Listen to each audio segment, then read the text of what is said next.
innovative ideas come from when you're not too worried or too stressed about what has been said out there, or what has been for many a discipline that has been Eurocentric or Western centric.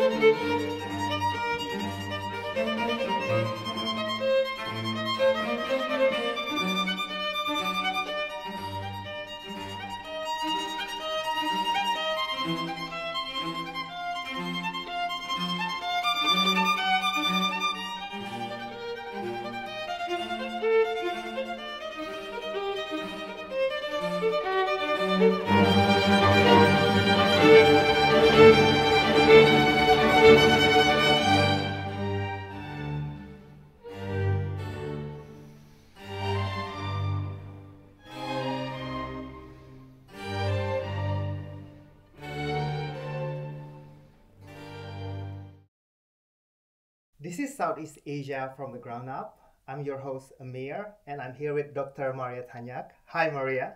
Hi, Emir. Thank you so much for the invitation to be part of this special initiative. Thank you. And Dr. Maria Tanyag, Maria is part of the Department of International Relations at ANU, and she is passionate about and researching critical feminist approaches to global peace and security. And I'm really excited to talk to you about how you think about innovative design when thinking about your research, but also particularly about Southeast Asia. And so perhaps that could be the first thing that we explore when thinking and designing research about Southeast Asia, Maria. Or in general, it doesn't have to be about the region, right? Why do we need to incorporate or even care about this lens of feminist approaches and gender? That's actually an excellent starting point, because to me, what makes good research projects are the kind of puzzles that they pursue. And in feminist or gender research, we are trained to think about global or regional issues from the perspective of those in the margins. And that means thinking from women's eyes or women's standpoints or perspectives. And that actually opens up a range of innovative approaches, right? Because you start asking how global or regional political and economic processes can be retold by starting from the experiences of a Filipino domestic worker, for example. How the world looks differently, or perhaps how we can challenge dominant understandings or accounts of the world by starting from those lives. And so that has always been my compass, right? When I think about a global political or security issue, I always think, how does that problem or puzzle look like when I center the lives of those in the margins? We could think, for example, of the COVID-19 pandemic and retelling what that pandemic means for regional security by starting from the lives of health workers, those in the front lines, or the experiences of internally displaced populations, right? How do they understand security from their own margins? And that's a really good segue to what you call thinking about puzzle in a different way, right? If I can cite one of your peer-reviewed article called "The Murderous Plague: State Hypermasculinity, Atrocities Preventions in the Philippines," which is about COVID-19. And what really intrigued me is about the puzzle. When and why do state responses to crises such as COVID-19 pandemic embody hypermasculinity? And how does hypermasculinity contribute to mortality? Which, this question is both conceptual, but also has real life consequences, right? So how did you come to this kind of research question? If you can walk us through your thinking process. Yeah, so it's motivated by this also strong commitment for gender and social justice. So I think when you do feminist research, we account for our normative commitment straight away. So for me, with this project, it was really motivated by this disparity or this paradox of health workers and women being on the front lines of the pandemic, and yet they were also lacking the support and care that they need. So basically, the people who are providing care the most are also not just lacking care, they were directly targeted. So in Southeast Asia and globally, the pandemic resulted in a lot of deaths of health workers and activists and people who were responding to the crisis. And while perhaps more traditional approaches to security that takes the state as the center or the starting point would not see that as the object of inquiry, to me it was the starting point. So to ask why. But that also led to interrogating what was the role of the state, right? What was the role of the state in not just preventing the deaths of the people who were responsible for providing care, but might it also have been actively or instrumental in driving this mortality, right? So to me, there was a clear, in kind of following this path for this project, there was a clear normative commitment fueled by a sense of justice or injustice and trying to then contribute through research some form of accountability, really, because at the end of that research or that paper, there was a strong call for holding states to account that these are not just collateral damage. The deaths of health workers and women rights providers. This is not just something that is collateral. This is not just incidental, and instead it should be taken seriously. That when you are having these deaths at a time of crisis, we need to put the spotlight back on the state. Yeah. And I think you kind of answer my next question, but I would like to ask that a bit more consciously about what do we miss if we don't incorporate, gender or feminist approaches. But it reminds me of work of women scholar like Evelyn Goh, for example, when she talked about complicity and resistance, especially about memory contests in East Asia. It's so easy for a scholar to box it as, it's about Korea and Japan, but it is actually quite multi-layered, right? It's also about Korean women demanding accountability against Korean state that for so long has been quite resistant or didn't necessarily want to talk about comfort woman issue. And now it becomes the center because women's voices being heard, right? So in a way, I like those points. But if I can just ask this question a bit more consciously, what do we miss if we don't talk about gender? We miss so much. We miss so much. And that means also for especially students of Southeast Asia or international relations or global peace and security, it's such a rich field for research because there is so much work to be done constantly. So we could think about these in three ways, right? When we pay attention to gender, and gender, as you've rightly pointed out, feminist approaches or gender approaches are within a broader church or school of critical approaches, right? So it's gender as well as race, as well as sexuality, as well as indigeneity. So all of these are interrelated. And so when I say gender, I'm also consciously thinking of other critical approaches that center other structures of oppression. So when we pay attention to gender, we can rethink and retell dominant accounts of history, of statehood or nation building projects and experiences and a wider range of experiences. So that issue of comfort women, for example, right? For the longest time, rape was not seen as a weapon of war. but also that the experiences of women who have been victims of sexual and gender-based violence are central to how states have formed and narrate their own identities. And so it is built on the erasure of these voices, but also actively that they silence these accounts. And we see that again and again with how we can understand East Asian politics through the lens of comfort women, right? So it's a retelling approach, where when we start by looking at gender, we can retell or rethink global peace and security. We could also, and this is something that I'm very interested and excited by, recover knowledges, voices, and identities that have not been looked at before.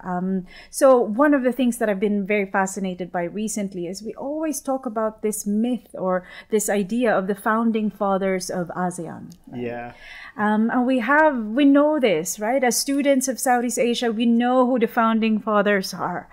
But how can we recover that rich history and politics of Southeast Asia if we also find the many women who have built ASEAN from the ground up and are constantly building ASEAN? So it's not just a retelling, but it's a complete explosion, right, of our starting points, our trajectories, by just the simple act of making visible or including women who we do not even know of yet, right? So it's a recovery work. But finally, the third one that I've been thinking about, it's also redressing. And it's perhaps the hardest, because when we think about redressing, it centers justice. So when we think about the many women who we do not know of, or the many people in the margins we do not know of, but have been central to how Southeast Asia operates, it is a justice issue, because then it goes into our scholarship. From our scholarship, who should we be reading and who should we be citing? And then also to the practice, right? When we have important decisions made in Southeast Asia and across its various member societies, who should be in the room and why they should be in the room is important from the perspective of justice, because they have been underrepresented, they've been marginalized, and therefore including them, not just for its epistemic contributions, meaning we start understanding Southeast Asia differently, but also from the sense of this is what we owe them. We owe that to these particular groups to be included in the room, not as an act of charity, not as an act of, but as a point of justice. That's really interesting insight and methodology, actually. Retell, redress, and recover, right? I want to unpack that a little bit. But when thinking about methodology, right, what you are doing also in retelling, redressing, and recovering is to kind of do this really difficult work of shifting the level of analysis to unit level, right? Like women, civil societies, minorities, but linking that to this beyond state level of analysis or state level of analysis, right? Regional, global, or even planetary. Like in your book, your Global Politics of Sexual and Reproductive Health, you do that as well, right? Do you find it challenging?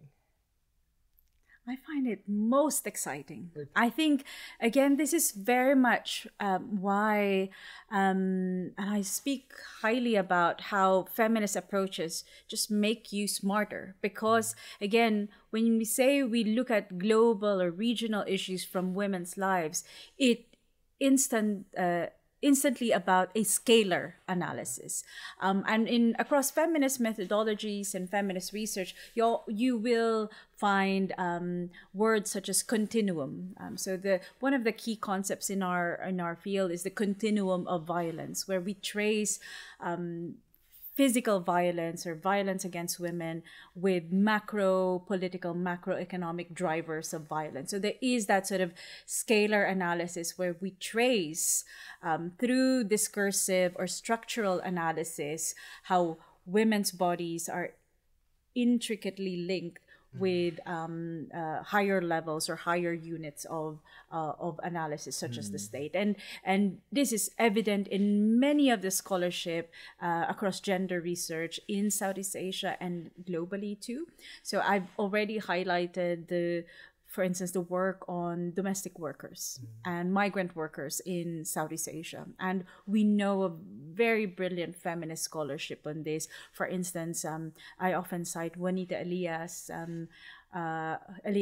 work on migrant workers in Southeast Asia, and how she traces political economic transformations in the region through the lives of migrant and domestic workers, and particularly its gendered dimensions, right? Where the state represents, or transnational business elites operate through masculine forms of paternalism, or of this technocratic knowledge, which are very much coded as masculine identities, and how all of this operate to shape the very feminized sector of service industry, care and domestic work.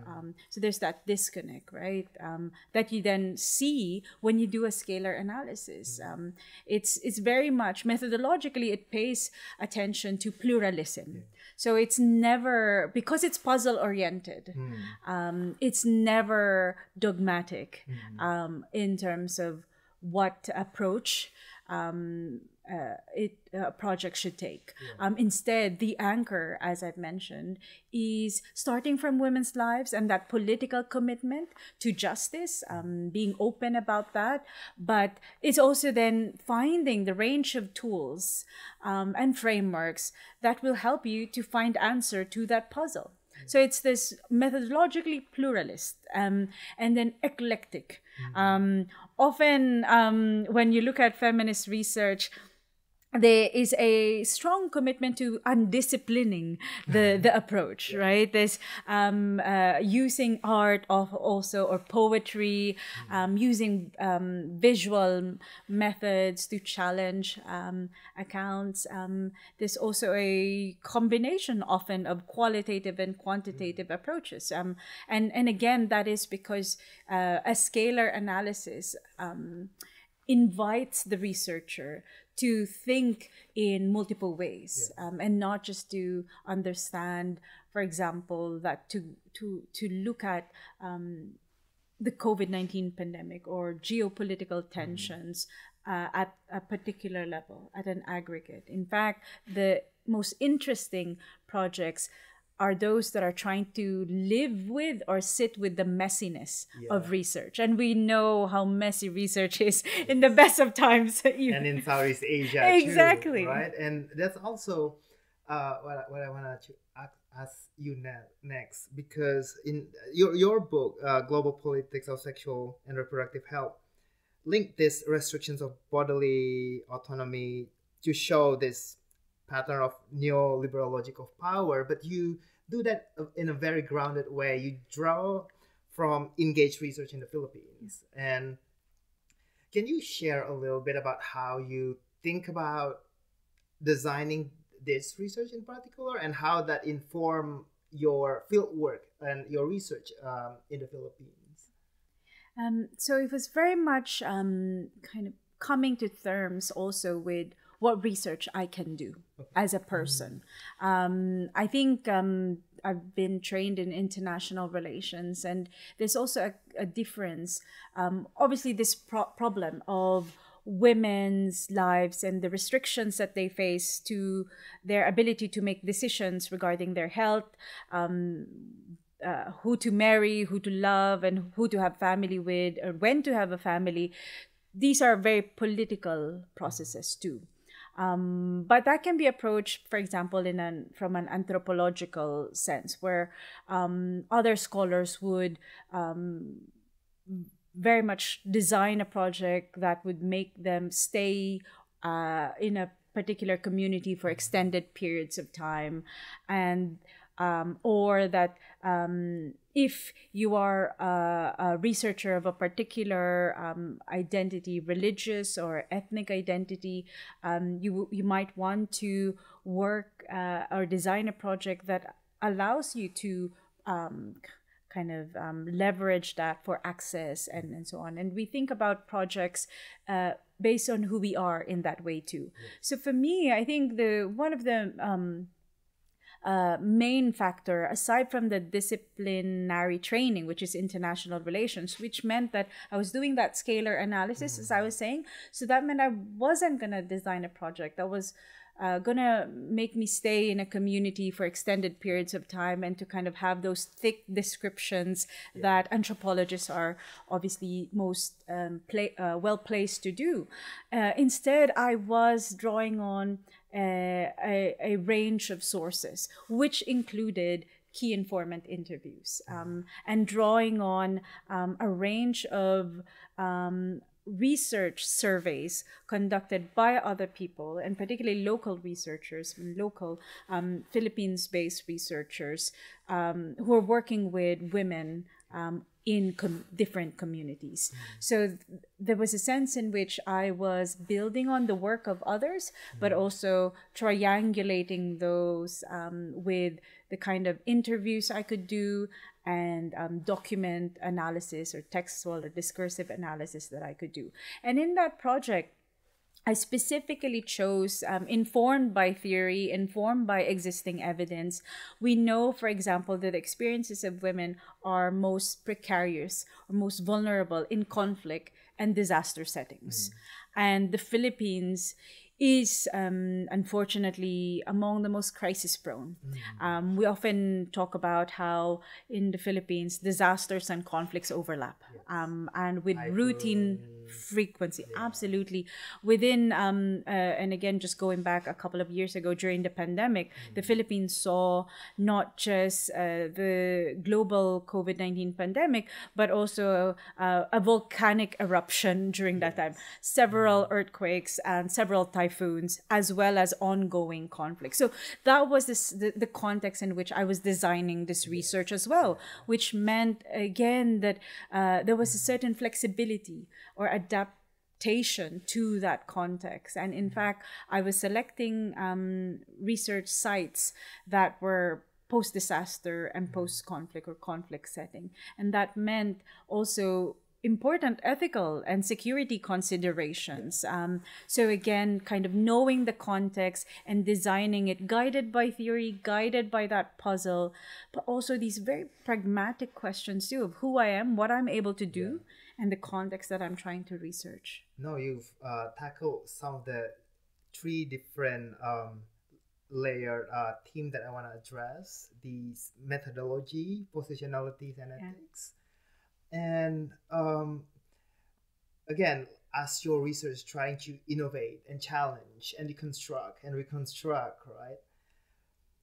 As a scholar, we often, as an IR scholar, right, strategic studies, IR scholar, we often being told to refer to the established theory, refer to the established debate, right?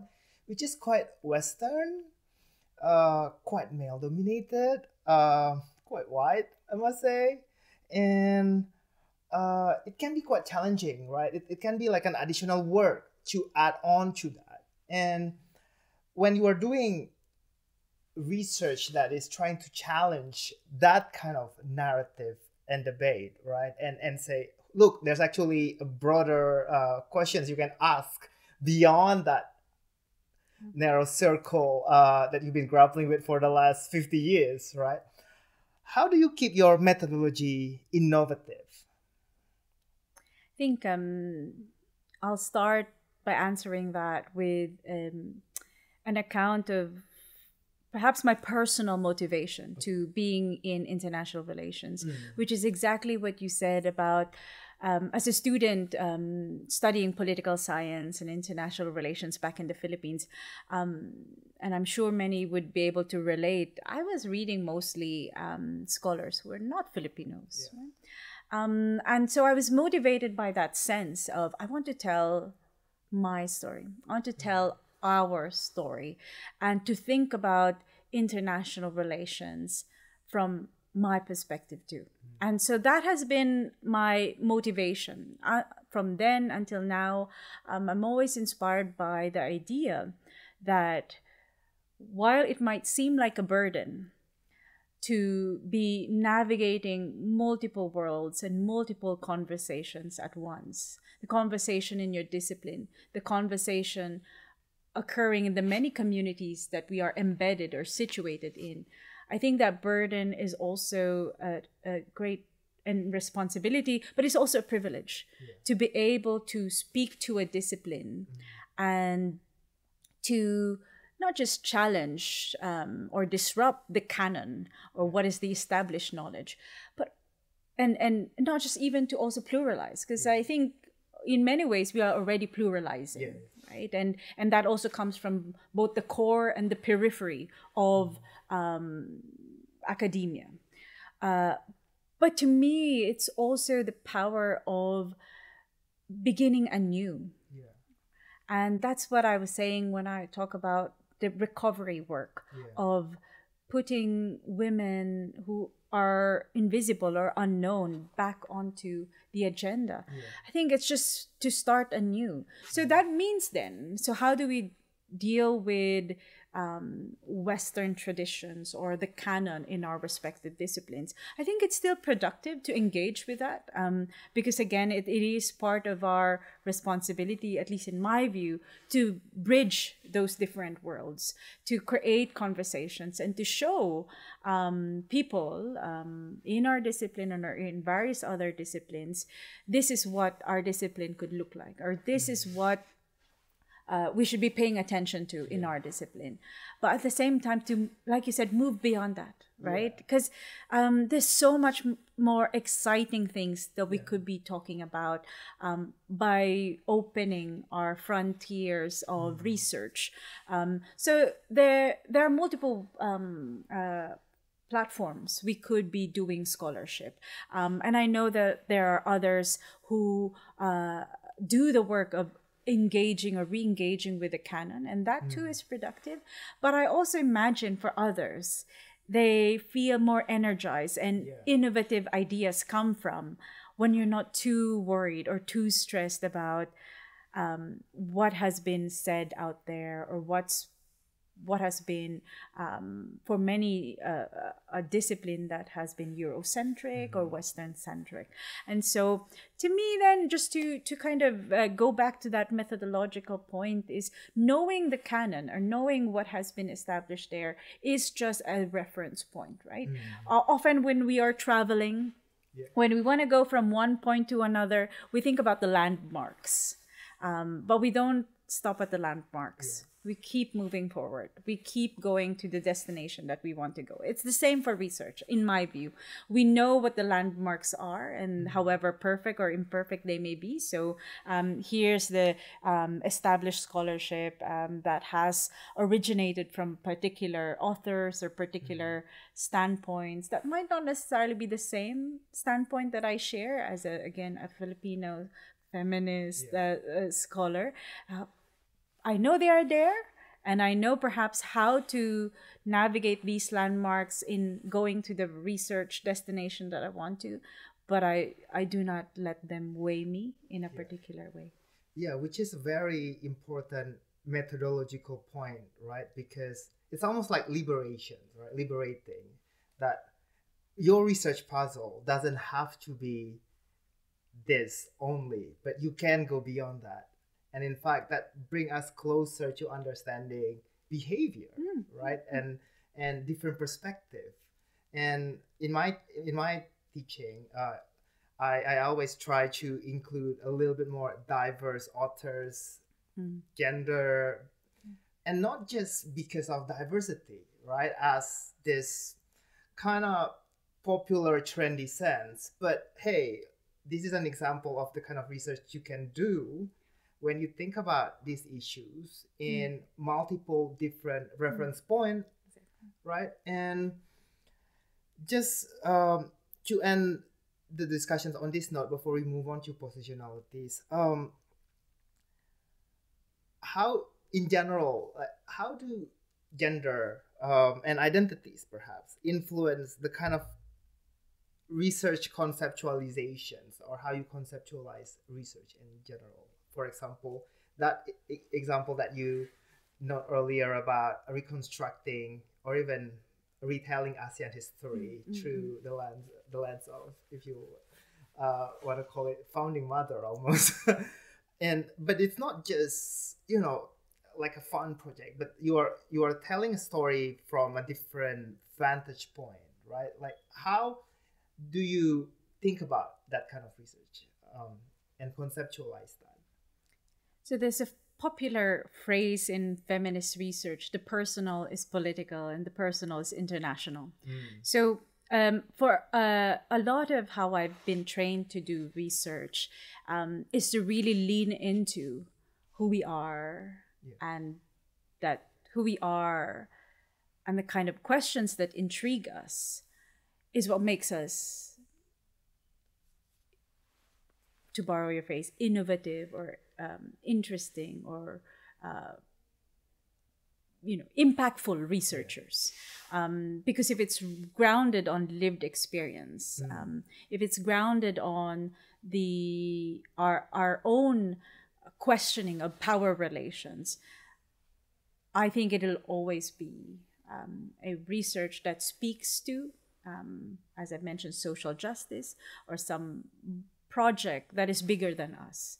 But it starts from our lived experience. It starts from how we view the world, how global politics operates in our everyday lives. So this is a very distinct, again, feminist approach, is leaning into who we are, but also, and that comes with not just the best of who we are, but also reckoning with our privilege, right? Reckoning with our biases, and really coming to terms with the partiality of what we are able to know. And a good example of that is, as I was doing my research and looking at women's experiences of peace and insecurity in the Philippines, it was the first time that I had to really see and realize and understand my privileges, having lived and grown up in Manila, for example, and then understanding the lives and experiences of Bangsamoro women, for example. And there I realized, by trying to also imagine the perspectives or standpoints of other peoples, I also kind of saw my own biases or privileges. And that too is very important in doing feminist research, whether here, and especially, I guess, if we look at, again, Southeast Asia, or the Philippines, where there's such diversity and multiple structures that create hierarchies among us. So I think paying attention again to who we are as researchers, as individuals, but also as part of collectives, was very important. And there were many moments whenever I do research where also I'm very surprised by how much connects us, how much, despite the diversity, there's also so much that is shared. And I've learned that looking at the experiences of Bangsamoro women, but also increasingly now as I look at and travel and see Southeast Asia, I'm very much intrigued also about that which connects us. And so again, all of these are important reflections when we're doing research.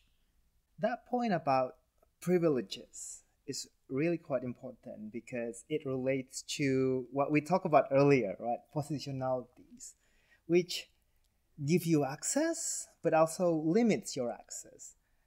And somehow it's also something that we can't change, right? Because we were born into certain privileges. And I'm an Asian man. When I go to Jakarta, when I go to Southeast Asia, right, I get certain privileges, right? It's like, oh, people tend to want to talk to me. They want to share a little bit more, maybe a little bit different if I'm white men, for example. But then there's also not just access, but perspective that I can understand, right? I can understand when they use very coded words. I can decode that in a way, right? But then there's also limitations that I can't do, right? Like perhaps if I'm white, I can talk to a bit more people, right? And all that. So with that in mind, can you share a little bit more about, you know, this point of positionalities, right? Like you talked a little bit earlier, as an Asian woman educated abroad, how did you experience, you know, doing research in Southeast Asia?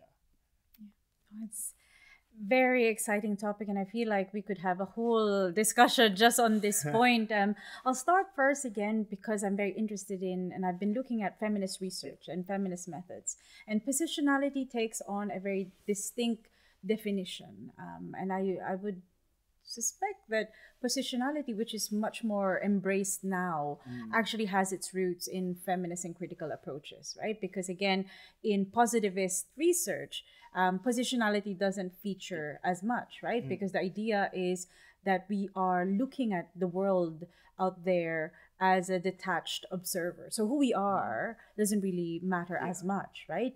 As opposed to post-positivist, interpretivist, critical approaches where the researcher himself or herself is the research instrument, right? So like you said, who we are, how we look like, shapes the very answers we get when we interview. It shapes the very nature or contours of our project. So positionality in this way stems from, or is taken more seriously within critical approaches, post-positivist research. Doesn't mean to say it doesn't apply. And in fact, people who are doing more positivist research or quantitative research should still be aware of their positionality, even more so, one could argue.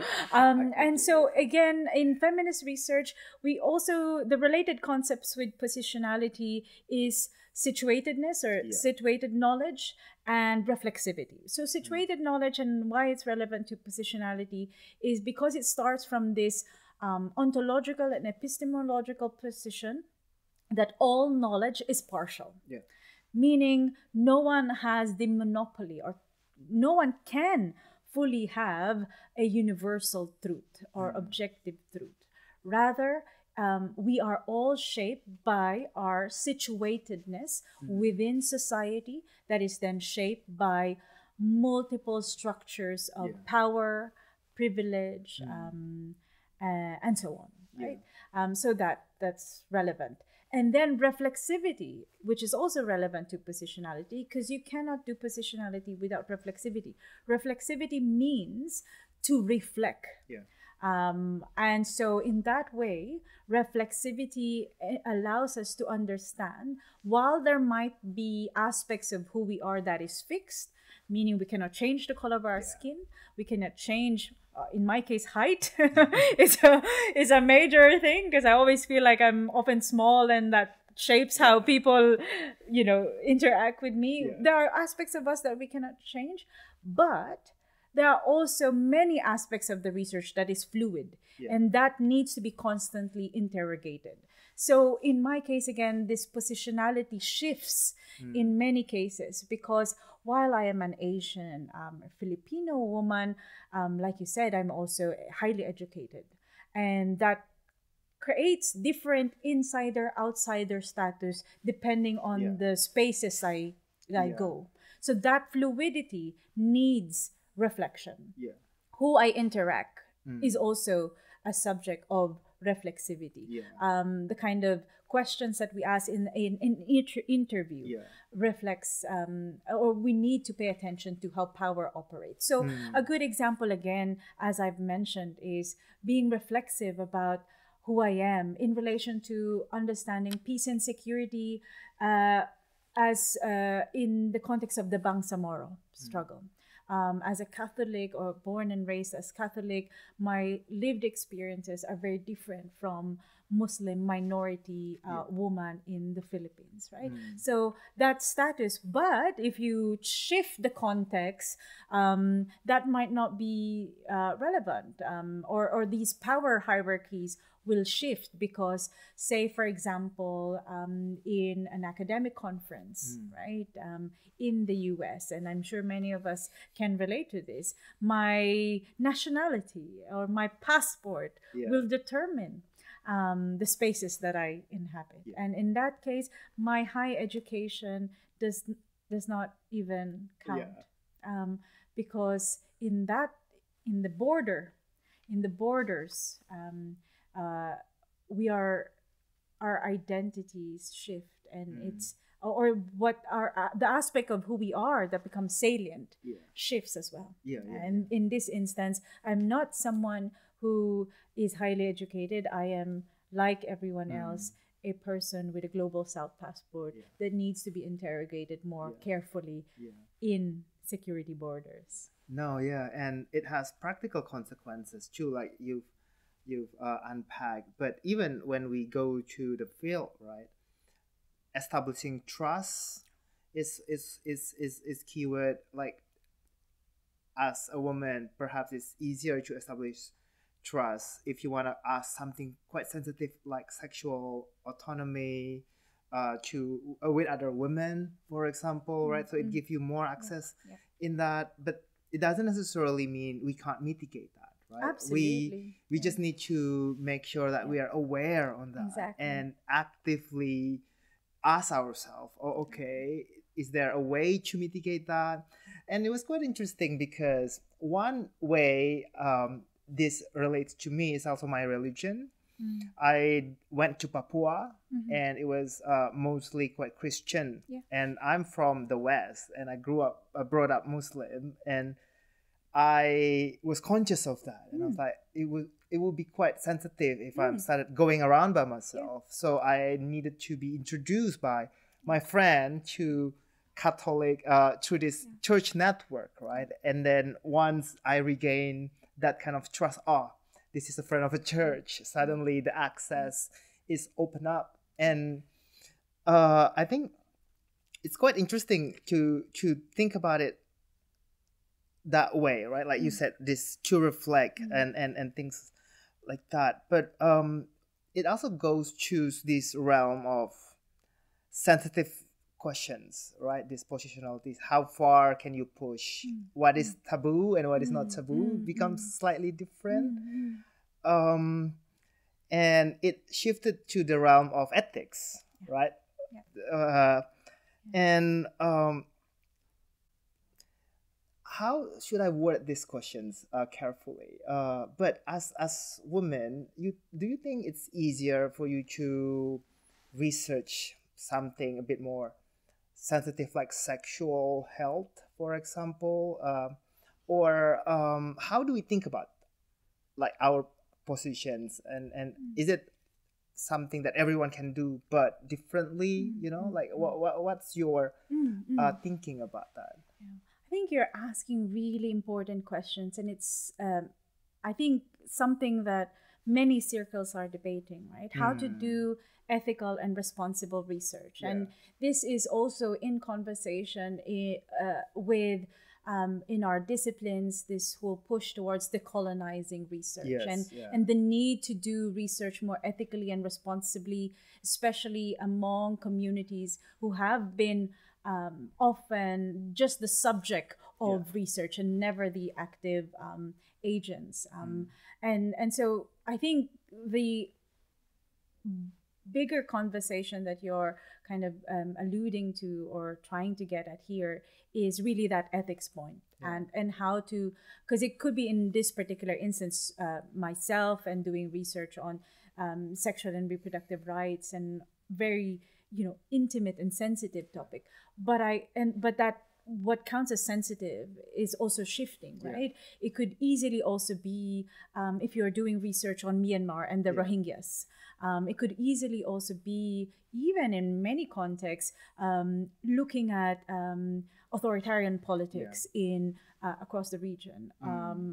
Or geopolitics. So this sensitivity is very important because it goes back to that point about reflexivity and situatedness and positionality as not just helpful in doing or in thinking about the methodology of our research, it is also central to guiding ethical research. And this point about knowing the limits of our research is very important too. Knowing that to do responsible research is sometimes, in some cases, means not asking the kind of questions you probably want to ask because, as you've mentioned, it's sensitive. It can endanger your research participants. It can endanger yourself as well, right? So it's also because in decolonizing research approaches or critical approaches, not everything is up for grabs. Not everything is for public consumption. And part of doing ethical and respectful research is also knowing that you cannot do a particular research. And that's quite interesting if as well, right? And it relates to access. As for example, as an Indonesian, people are very generous with sensitive and taboo conversation, and because they feel safe, right? They want to share, but then sometimes I don't know what to do with that information, right? I need to write it down because it's part of the research and it's very important, but then I can't write it down because they told me in confidence and only because they see me as someone from the inside, right? And I can imagine if you're talking to other women, they would feel safe and they trust and they offer this sensitive information to you, and then what you do with it, right? So how do we think about that as well, do you think? So on a procedural level, or the bare minimum is seeking consent, right? So we know there are established protocols around seeking consent and knowing, because some, we don't also have to kind of assume that just because it is sensitive that the person or the research participant or interlocutor who said that will necessarily want it not to be said, right? I think there is that sort of also for them that these sensitive issues need to be talked about. So there's also, again, needs to be contextualized. But at the bare minimum, we always have to get consent and to get permission for writing about the whatever is shared to us. And that's just the function of research and knowledge production, that we get to be the authors of the many stories or accounts that is shared to us. But at the bare minimum, getting consent. Now we get to the more tricky issues, right? Because as we all know, there's only so much that gets written on the paper. And this is so interesting because I've always been reflecting on these things because, how many years now I've been doing research, not a lot, but within that I carry many stories. And some of them I keep thinking about, but I've not written down. And I draw inspiration from others. There are other academics out there who look at art expressions, for example. What they cannot write, they do via film. What they cannot write, they do through poetry. What they cannot write, they do via other means, right? Non-traditional, non-academic outputs. I've been thinking about this, right? Because there are many things that obviously following academic outputs, it is restrictive by nature. It's, an article is at the minimum 8,000 words. A book is probably minimum 80,000 words. There's always, and it's often through a particular formula or structure. And sometimes some stories are so precious. And I know many of us, and that's the beauty of researching the region that we are researching in, or the many countries that we are researching in, because you just meet so many fascinating and inspiring people. and that shapes who we are. And maybe it's something that we think about for the totality of our career, right? Maybe there are many stories that we are yet to write, or there are many other ways in which to tell those stories. Amazing. And this is my last question, Maria. We've talked a lot about this, but I just want to ask this in a bit more conscious way. For students and scholars who wants to study Southeast Asia but aspires to have innovative design, what would be your advice? So actually, my advice would be, don't think of innovation yet. Start with, as I've mentioned, what makes you angry or what makes you happy. Start from your observations of puzzles in our everyday lives. And there's so much, right? So much, actually. In Southeast Asia, there's so much diversity, a multiplicity of global and regional issues, whether it's through peace or security or economic or social cultural. There's so much that we can pay attention to. So starting from what drives your curiosity, what perplexes you, what discomforts you, I think is the most fertile starting point.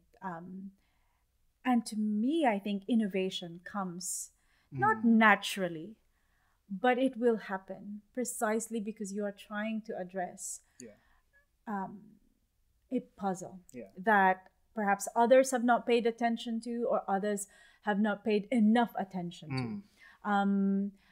Having said that, innovation is important to me if it is also grounded on justice and a pursuit of centering the improvement of the lives of people in our region. And I'll end on perhaps this point that I'm increasingly drawn or motivated by. When we look at Southeast Asia, in addition to its diversity, it is also experiencing a multiplicity of security challenges, from geopolitical insecurity to internal conflicts to ongoing developmental challenges, but also projected according to the climate research or climate science. It's also going to be an area severely impacted by a multiplicity of hazards and disaster risk. So there is so much work to be done. And I hope that our wider community of young scholars, as well as established scholars, can have those conversations of how can we use our talents, how can we use research to address these urgent challenges that the region is facing. Thank you very much, Dr. Maria Tanyag. This is Southeast Asia from the ground up.